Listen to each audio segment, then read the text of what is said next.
Vote পেতে সিউড়ি থেকে ভিন রাজ্যে পাড়ি পরিযায়ী শ্রমিকদের। বীরভূমের সিউড়ি সহ সংশ্লিষ্ট এলাকায় প্রথম দফার ভোট মিটতে আবারও কর্মস্থলে ফিরছেন পরিযায়ী শ্রমিকরা। নাম বাদ যাওয়ার আতঙ্কে চড়া ভাড়ায় প্লেনে বা বাসে করে ভোট দিতে গ্রামে ফিরছিলেন তারা। গণতান্ত্রিক অধিকার প্রয়োগ শেষে আজ সিউড়ি স্টেশনে উপচে পড়া ভিড় লক্ষ্য করা গেল।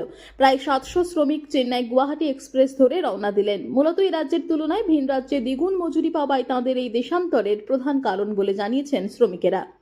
কিভাবে যাবো দেখুন, কত ভিড়, প্রচুর ভিড়। প্রচুর ভিড়। কোথায় যেতেন? চেন্নাই কিসের জন্য? রামরাম কিসের জন্য? কাজের জন্য। কিসের জন্য এসেছিলেন এখানে? এসেছিলাম আমার বিদেশ কাজে যাওয়ার জন্য।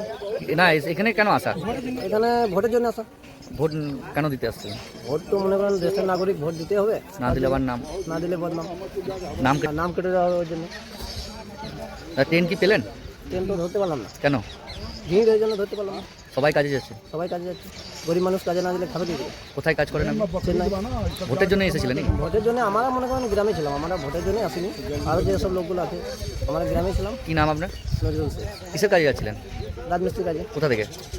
একটু সিউড়ি থেকে তামরাম। আপনার বাড়ি কোথায়? আমার বাড়ি লাভপুর। ট্রেনে এসেছিলাম ভোট দেওয়ার জন্য, অনেক চাপ ছিল। হুম। ট্রেনে উঠতে পারছিলাম, কোনো রকম করে কষ্ট করে ভোটটা দিলাম। এসে? আবার এই যাচ্ছি কাজ করতে চেন্নাই। কবে এসেছিলেন? এসেছিলাম ভোটের একদিন আগে কিভাবে এলেন? ট্রেনে। বেশি পয়সা দিয়ে? অনেক পয়সা দিয়ে এসছি, ভাড়া দিয়ে। আবার যাচ্ছি কাজে। ভোট না দিলে নাম বাদ চলে যেত, সেই জন্য ভোটটা দিয়েছি।